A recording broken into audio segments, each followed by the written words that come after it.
দক্ষিণ কোরিয়ায় একের পর এক নাটকীয়তা, অভিশংসিত প্রেসিডেন্ট ইয়লকে গ্রেফতারের অভিযানে বাধা, পিছু হটল তদন্তকারী দল, জননিরাপত্তার স্বার্থে সিদ্ধান্ত। ক্ষমতার শেষ সময় ইরানের পারমাণবিক স্থাপনায় হামলার প্রস্তুতি নিচ্ছেন বাইডেন। খবর গণমাধ্যমের, যুক্তরাষ্ট্রকে পরাজিত করার হুঁশিয়ারি পেজেশকিয়ানের। বর্ষবরণের অনুষ্ঠানে হামলার ঘটনায় নিরাপত্তাহীনতায় ভুগছেন মার্কিনরা। ট্রাম্প টাওয়ারের নিরাপত্তা জোরদার, নিউ ইয়র্কে নজরদারি বাড়াতে অতিরিক্ত পুলিশ মোতায়েন। এবং তীব্র ঠান্ডায় জবুথবু ভারতের উত্তরাঞ্চল, কুয়াশায় বিপর্যস্ত রাজধানী নয়াদিল্লি, 200-র বেশি ফ্লাইট বিপর্যয়, তুষারে ছেয়ে গেছে জম্মু কাশ্মীর।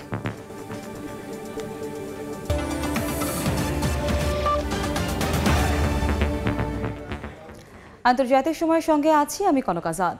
ক্ষমতার শেষ সময়ে এসে ইরানের পারমাণবিক স্থাপনায় হামলার প্রস্তুতি নিচ্ছেন বিদায়ী মার্কিন প্রেসিডেন্ট জো বাইডেন, এমনটাই দাবি করেছে দেশটির অন্যতম শীর্ষ গণমাধ্যম এক্সিওস। এর আগে যুক্তরাষ্ট্রের হামলায় ইরানের শীর্ষ সামরিক কমান্ডার কাসেম সোলাইমানের হত্যার ৫ম বার্ষিকী উপলক্ষে আয়োজিত এক স্মরণ সভায় যুক্তরাষ্ট্রকে পরাজিত করার হুঁশিয়ারি দেন দেশটির প্রেসিডেন্ট মাসুদ পেজেশকিয়ান। ২০২০ সালের ৩রা জানুয়ারি বাগদাদ আন্তর্জাতিক বিমানবন্দরে মার্কিন ড্রোন হামলায় নিহত হন ইরানের রেভলিউশনারি গার্ড কুদস ফোর্সের প্রধান কাসেম সোলাইমানি এবং ইরাকি সশস্ত্র গোষ্ঠীর নেতা আবু মাহদি আল মুহান্দিস। ওই হামলাকে রাষ্ট্রীয় সন্ত্রাসবাদ আখ্যা দেয় ইরান। কাসেম সোলাইমানির ৫ম মৃত্যুবার্ষিকী উপলক্ষে ইরানের বিভিন্ন শহরে স্মরণ সভার আয়োজন করা হয়। রাজধানী তেহরানে আয়োজিত এক সমাবেশে যুক্তরাষ্ট্রের নীতিকে তীব্র সমালোচনা করে তাদের শোষণমূলক আচরণের নিন্দা জানান দেশটির প্রেসিডেন্ট মাসুদ পেজেশকিয়ান। এছাড়াও যুক্তরাষ্ট্র বিশ্বের দুর্বল দেশগুলোকে শোষণ করে নিজেদের স্বার্থ হাসিল করছে দাবি করে তাদের পরাজিত করারও হুঁশিয়ারি দেন তিনি। সোলাইমানির মৃত্যু প্রমাণ করে মানবাধিকারের দাবি করা দেশগুলো কতটা অমানবিক। ইরান সত্যের পক্ষে থাকবে এবং আমরা এই পথে তাদের পরাজিত করব। ইরানের এই হুঁশিয়ারির মধ্যেই শীর্ষ কর্মকর্তাদের নিয়ে বৈঠক করেছেন মার্কিন প্রেসিডেন্ট জো বাইডেন। সংবাদ মাধ্যম এক্সিওসের এক প্রতিবেদনে বলা হয়, ইরান পারমাণবিক অস্ত্র নির্মাণ ও তার ব্যবহার শুরু করলে যুক্তরাষ্ট্রের প্রতিক্রিয়া কি হবে তা নিয়েই ছিল এই বৈঠক। হোয়াইট হাউস সূত্র জানায়, জাতীয় নিরাপত্তা উপদেষ্টা জেক সুলিভান প্রেসিডেন্ট বাইডেনকে বিভিন্ন পরিকল্পনার কথা জানালেও এখন পর্যন্ত সামরিক পদক্ষেপের কোনো অনুমোদন দেওয়া হয়নি ওই বৈঠকে। তবে এক্সিওসের প্রতিবেদনে দাবি করা হয়, এরই মধ্যে ইরানের পারমাণবিক স্থাপনা লক্ষ্য করে হামলার পরিকল্পনা করছে যুক্তরাষ্ট্র। বর্ষবরণের অনুষ্ঠানে হামলার পর নিরাপত্তা শঙ্কায় ভুগছেন যুক্তরাষ্ট্রের নাগরিকরা। জোরদার করা হয়েছে ট্রাম্প টাওয়ারের নিরাপত্তা। অতিরিক্ত সতর্কতার জন্য নিউ ইয়র্কে নজরদারি বাড়িয়েছে পুলিশ। হামলার একদিন পর নিউ অরলিন্সের বোরবন স্ট্রিট খুলে দেওয়া হয়েছে। এদিকে লাস ভেগাসে ট্রাম্প হোটেলের সামনে টেসলার সাইবার ট্রাক বিস্ফোরণের সঙ্গে নিউ অরলিন্সের ঘটনার কোনো সম্পৃক্ততা নেই বলে জানিয়েছে পুলিশ। থমথমে পরিস্থিতি বিরাজ করছে নিউ ইয়র্কের রাস্তায়। বর্ষবরণের অনুষ্ঠানে হামলার পর শঙ্কায় ভুগছে যুক্তরাষ্ট্রবাসী। নিরাপত্তা জোরদার করা হয়েছে ট্রাম্প টাওয়ারের বাইরে। অতিরিক্ত সতর্কতার জন্য শহরের বিভিন্ন স্থানে নজরদারি বাড়িয়েছে পুলিশ। হামলার একদিন পর নিউ অরলিন্সের বোরবন স্ট্রিট খুলে দেওয়া হয়েছে। সেখানে নিরাপত্তা বাহিনীর সঙ্গে টহল দিতে দেখা গেছে এফবিআইকেও। এদিকে লাস ভেগাসে ট্রাম্প ইন্টারন্যাশনাল হোটেলের সামনে টেসলার সাইবার ট্রাক বিস্ফোরণের সঙ্গে নিউ অরলিন্সের ঘটনার কোনো সম্পৃক্ততা নেই বলে জানিয়েছে পুলিশ। একই কথা বলেছেন মার্কিন প্রেসিডেন্ট জো বাইডেনও। তিনি বলেন, নিউ অরলিন্সে নৃশংসতা চালিয়েছেন হামলাকারী একাই। অন্যদিকে টেসলায় বিস্ফোরণে নিহত হওয়া চালকের খোঁজ পেয়েছে পুলিশ। ম্যাথিউ লিবেলস বেরগার নামে কর্তব্যরত ওই সেনা কর্মকর্তা প্রথমে নিজে গুলিবিদ্ধ হন এবং এরপরেই গাড়িতে বিস্ফোরণ ঘটে। তদন্তের তথ্য অনুযায়ী তার গাড়িতে দুটি সেমি অটোমেটিক হ্যান্ডগান, সেনাবাহিনীর পরিচয়পত্র, পাসপোর্ট এবং ব্যক্তিগত সরঞ্জাম পাওয়া গেছে। আফগানিস্তানের যুদ্ধে অংশ নেয়া লিবেলস বেরগারকে ব্রোঞ্জ স্টার সহ সামরিক সম্মাননা দেওয়া হয়েছিল, তবে তার কোনো অপরাধমূলক রেকর্ড নেই। নাদিম মারজান, সময় সংবাদ। যুক্তরাষ্ট্রের নিউ অরলিন্সে বর্ষবরণের অনুষ্ঠানে হামলায় মূল অভিযুক্তের বিস্তারিত পরিচয় প্রকাশ করেছে এফবিআই। এ ঘটনায় মূল অভিযুক্ত শামসুদ্দিন জব্বার ছাড়াও আরও অনেকে জড়িত বলে সন্দেহ গোয়েন্দা সংস্থাটির। সন্দেহের তালিকায় আছে আইএসের নামও। বাকি জড়িতদের পরিচয় শনাক্তে তদন্ত চলছে বলেও জানিয়েছেন সংশ্লিষ্টরা।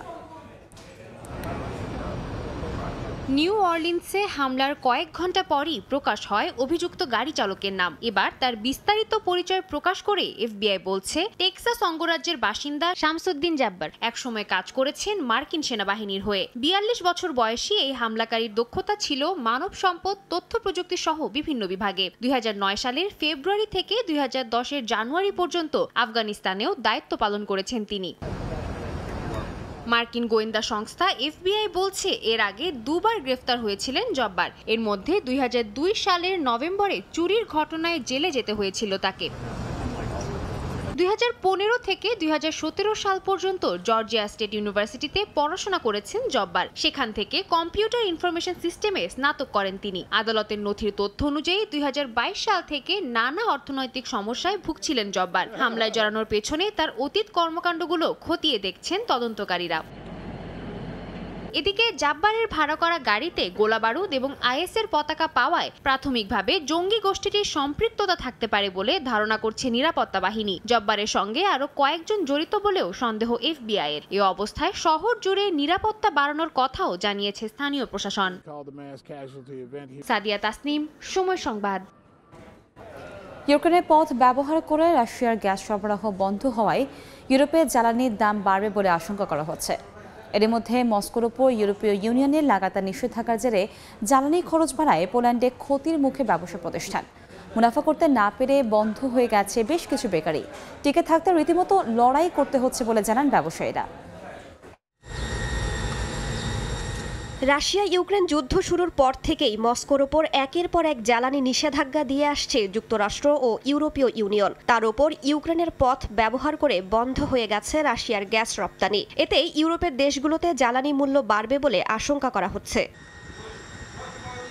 এর মধ্যেই ইউরোপের দেশ পোল্যান্ডে জ্বালানি মূল্য আকাশচুম্বী। দেশটিতে গ্যাস, বিদ্যুৎ সবকিছুর দাম বাড়ায় জনজীবনে নাভিশ্বাস উঠেছে, বিশেষ করে ব্যবসায়ীদের। ব্যবসা প্রতিষ্ঠান চালাতে হিমশিম অবস্থা তাদের। রুটি তৈরির বেশ কিছু কারখানা বন্ধ হয়ে গেছে দেশটিতে।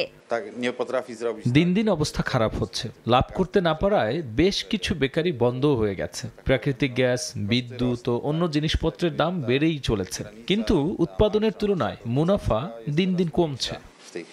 রাশিয়া ইউক্রেন যুদ্ধ শুরুর পর পোল্যান্ডে উচ্চ মূল্যস্ফীতি দেখা দেয়। 2022-23 বছরে মূল্যস্ফীতির হার ছিল যথাক্রমে 14.4 ও 11.4। 2024 সালে যা আরও কমে দাঁড়ায় 5%। তার উপর গ্যাস, বিদ্যুতের চড়া দাম। যুদ্ধ শুরুর আগে পোল্যান্ডের চাহিদার 45% প্রাকৃতিক গ্যাস যেত রাশিয়া থেকে, কিন্তু ইউক্রেনে রাশিয়ার সামরিক অভিযানের কারণে দেশটির ওপর ইইউর জ্বালানি নিষেধাজ্ঞার জেরে পোল্যান্ডে প্রাকৃতিক গ্যাসের দাম এখন আকাশচুম্বী। মস্কোর ওপর নির্ভরশীলতা কমাতে ইউরোপের দেশগুলো বিকল্প জ্বালানির উৎসের দিকে ঝুঁকলেও পোল্যান্ডের বাসিন্দারা বলছেন রাশিয়ার সরবরাহ করা গ্যাস তুলনামূলক সস্তা ছিল। মাসে আমরা $1459 ব্যয় করতাম, কিন্তু এখন মাসে প্রচুর বিল পরিশোধ করতে হয়। এই কারণে ভবিষ্যৎ কোনো পরিকল্পনা আমরা করতে পারছি না। পোলিশ ইকোনমিক ইনস্টিটিউটের এক জরিপে বলা হচ্ছে পোল্যান্ডে জ্বালানির দাম বেড়েছে 20%। এতে ব্যাহত হচ্ছে উন্নয়ন কাজ, স্থবির হয়ে পড়ছে শিল্প খাত। আগামী দিনগুলোতে জ্বালানি মূল্য আরো বাড়তে পারে বলে আশঙ্কা তাদের। জ্বালানি সংকটের কারণে জ্বালানি পণ্য সরবরাহ বাধাগ্রস্ত হচ্ছে। কোম্পানিগুলোর খরচ বাড়ছে, সামনের দিনগুলোতে আরো বাড়বে বলে মনে হচ্ছে। এ অবস্থায় কিভাবে জীবিকা নির্বাহ করবেন সেটি এখন দুশ্চিন্তার বিষয় পোল্যান্ডবাসীর। রাইসা জান্নাত, সময় সংবাদ। অবশেষে 40 বছর পর সরিয়ে নেওয়া হলো ভোপাল গ্যাস ট্র্যাজেডির বিষাক্ত অবশিষ্টাংশ। আপাতত ঘটনাস্থল থেকে রাসায়নিক বর্জ্য সরিয়ে নেওয়া হলেও তা পুরোপুরি নিঃশেষ করে দিতে 3 থেকে 9 মাস লাগবে বলে জানিয়েছে ভারতীয় কর্তৃপক্ষ। ক্ষণিকের অসতর্কতা, অতঃপর হাজার হাজার মানুষের মৃত্যু। ভয়াবহ ভোপাল গ্যাস ট্র্যাজেডির পেরিয়ে গেছে 40 বছর। এত বছর পরেও মর্মান্তিক এই ঘটনার কেন্দ্রস্থল থেকে পুরোপুরি সরানো হয়নি অবশিষ্টাংশ। হাজারো মানুষের মৃত্যুর সাক্ষী হয়ে বছরের পর বছর ধরে ভারতের ভোপালে ইউনিয়ন কার্বাইড কর্পোরেশনে রয়ে গেছে কয়েক টন রাসায়নিক বর্জ্য। তবে নতুন বছরে সরিয়ে নেওয়া হচ্ছে এই বিষাক্ত বর্জ্য পদার্থ। বৃহস্পতিবার অন্তত 30টি ট্রাক বোঝাই করে পিথামপুর প্ল্যান্টে নিয়ে যাওয়া হয় কয়েক টন বিষাক্ত বর্জ্য, যেখান থেকে আগামী কয়েক মাসে এগুলোকে জ্বালিয়ে নিশ্চিহ্ন করে দেয়া হবে বলে জানিয়েছে ভারতের প্রশাসন। আজ यहाँ पर लगभग 30 वाहनों के एक पूरे বাকি 337 মেট্রিক টন বিষাক্ত বর্জ্যকে কেন্দ্রীয় দূষণ নিয়ন্ত্রণ বোর্ড এবং মধ্যপ্রদেশ দূষণ নিয়ন্ত্রণ বোর্ডের তত্ত্বাবধানে সঠিক নিয়ম অনুযায়ী নিষ্কাশন করা হবে। যথাযথ নির্দেশিকা অনুসরণ করে পিথামপুরের র্যামকি এনভায়রো ফ্যাসিলিটিতে জ্বালিয়ে দেওয়া হবে। তবে এখনো অনেক জায়গা থেকে বর্জ্য সরানো বাকি বলে দাবি সমাজকর্মীদের। যে 337 মেট্রিক টন বর্জ্য নিয়ে এত আলোচনা হচ্ছে তা আসলে মোট অবশিষ্টাংশের মাত্র 1%, যা অন্তত 42টি বস্তির পানিকে দূষিত করে তুলেছে। এখনো অন্তত 21টি জায়গায় এই ভয়াবহ দুর্ঘটনার বিষাক্ত অবশেষ রয়ে গেছে। 1984 সালে 3 ডিসেম্বর ভোরে আমেরিকান ইউনিয়ন কার্বাইডের কারখানা থেকে মিসাইল আইসোসায়ানেট লিক হয়। এতে শহর জুড়ে প্রায় 5 লাখ মানুষ বিষাক্ত গ্যাসের সংস্পর্শে এসে অসুস্থ হয়ে পড়েন। নিহত হন অন্তত 5000। এককালে ভারতের শিল্পায়নের অগ্রদূত হিসেবে পরিচিত ইউনিয়ন কার্বাইড কোম্পানিটি বর্তমানে ডো কেমিক্যালের মালিকানাধীন রয়েছে। সাদিয়া তাসনিম, সময় সংবাদ। প্রচণ্ড ঠান্ডায় কাঁপছে ভারতের বিভিন্ন রাজ্য। ঘন কুয়াশায় দৃশ্যসীমা ঝাপসা হয়ে পড়েছে রাজধানী নয়াদিল্লির বাসিন্দাদের। বাতিল হয়েছে 24টি ট্রেন।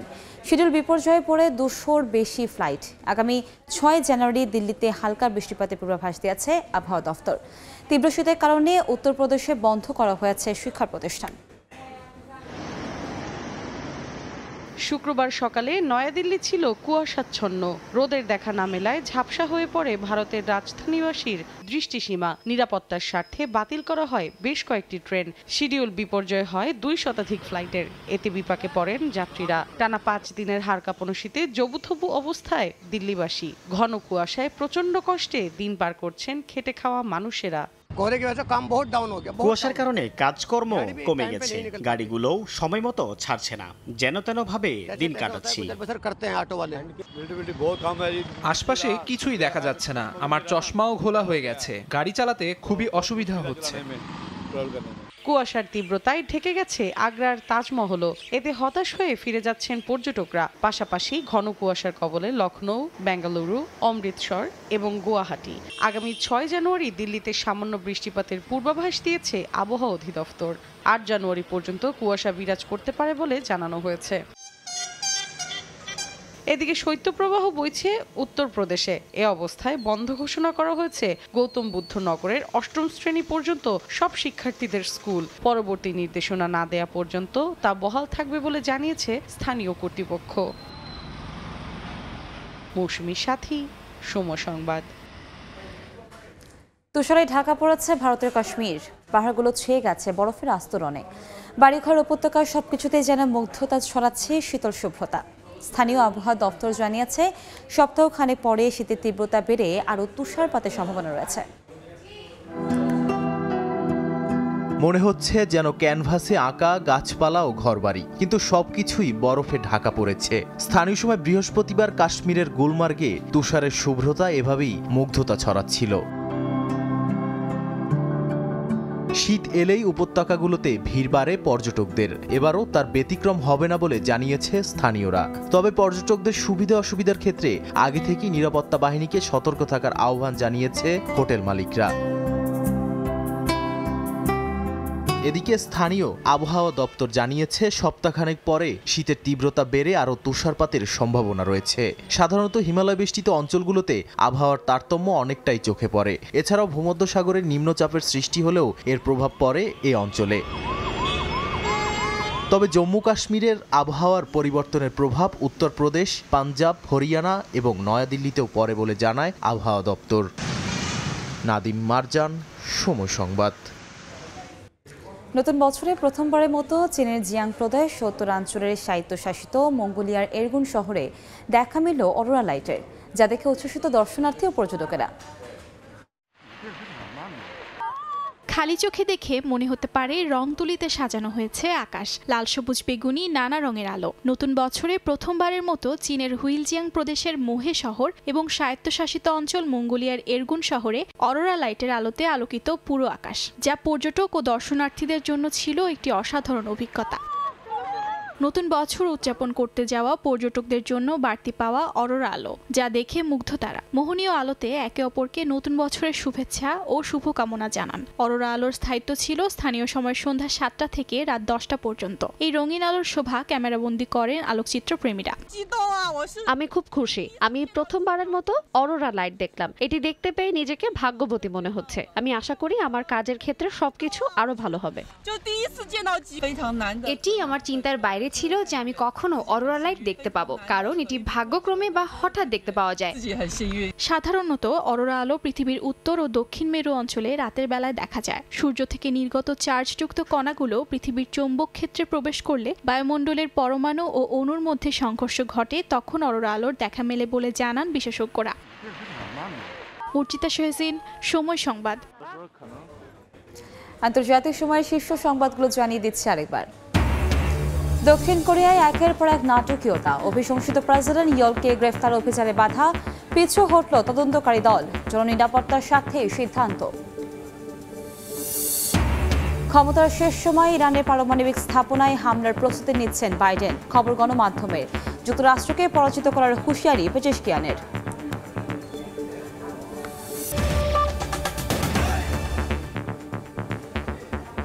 এ ছিল আন্তর্জাতিক সময়ে। সঙ্গেই থাকেন সময়ের।